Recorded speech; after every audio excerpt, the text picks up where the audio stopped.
Hello' everyone, কি খবৰ? সকলোৰে আশা কৰোঁ সকলোৱে ভালেই আছে। আজি ৰাতিপুৱা উঠিয়েই মোৰ লগত এটা কাণ্ড হ'ল। কাণ্ডটো কৈ আছোঁ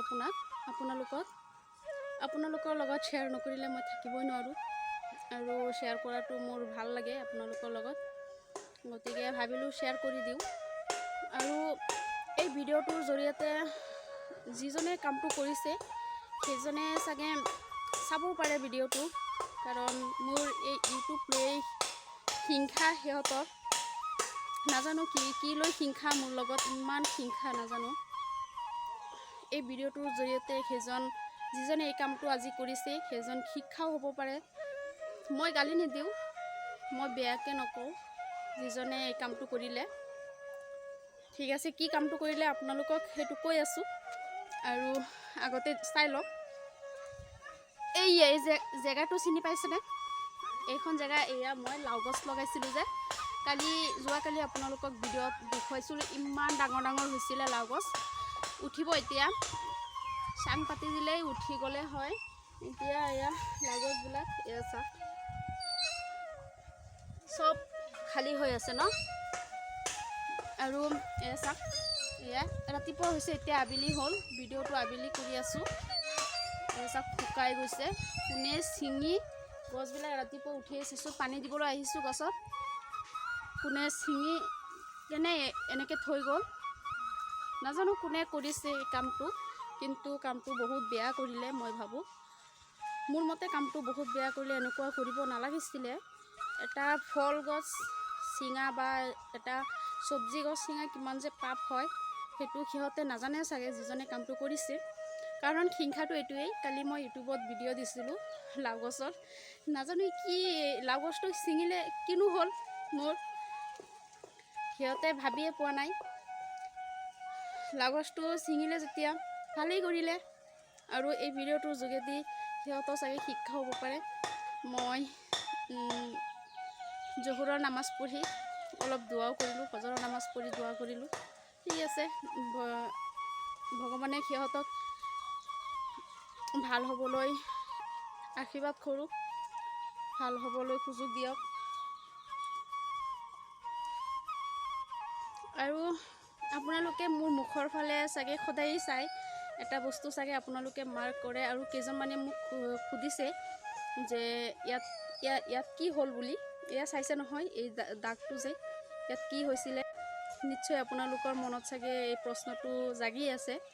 আজি কৈয়ে দিওঁ, মই যেতিয়া ক্লাছ 12ত পঢ়োঁ, তেতিয়া মই হায়াৰ ছেকেণ্ডেৰী ফাইনেল দিম, তেতিয়া মই মধুৰিআম পাৰিব গৈছিলোঁ, দুষ্ট আছিলোঁ। মই ডাঙৰ লাখুটি এটাৰে মধুৰিআম পাৰিব গৈছিলোঁ, লাখুটিটো ওপৰৰ ফালে এনেকৈ দলিয়াই দিছিলোঁ, সেই লাখুটিটো মোৰ ইয়াত আহি পৰিলে, আৰু এয়া চাওক এইফালেও সোমাইছিলে, এইফালে গোটেই এই চকুৰ চাৰিও হৈ গৈছিলে, ইয়াতো দ হৈ গৈছিলে।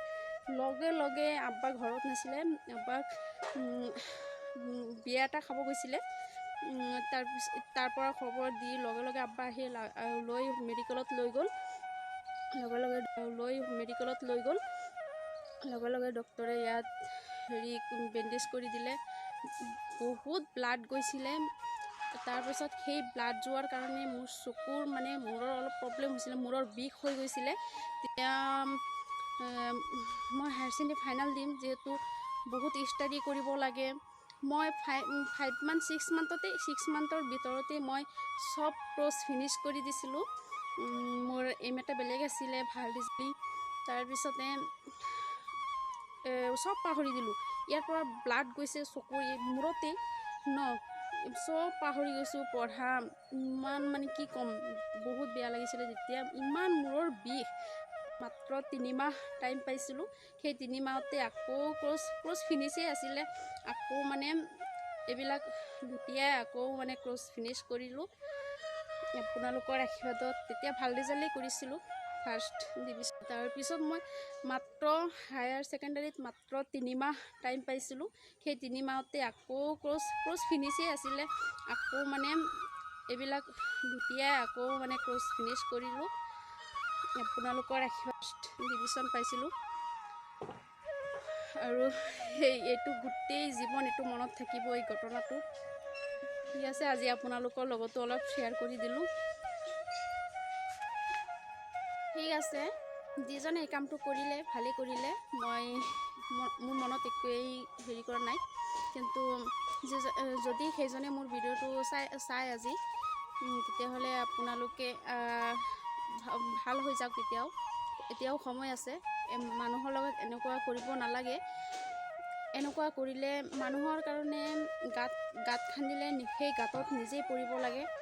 গতিকে এনেকুৱা আগলৈ নকৰিব। আজি ইমানেই, আকৌ লগ পাম পুনৰ এটা ব্লগলৈ।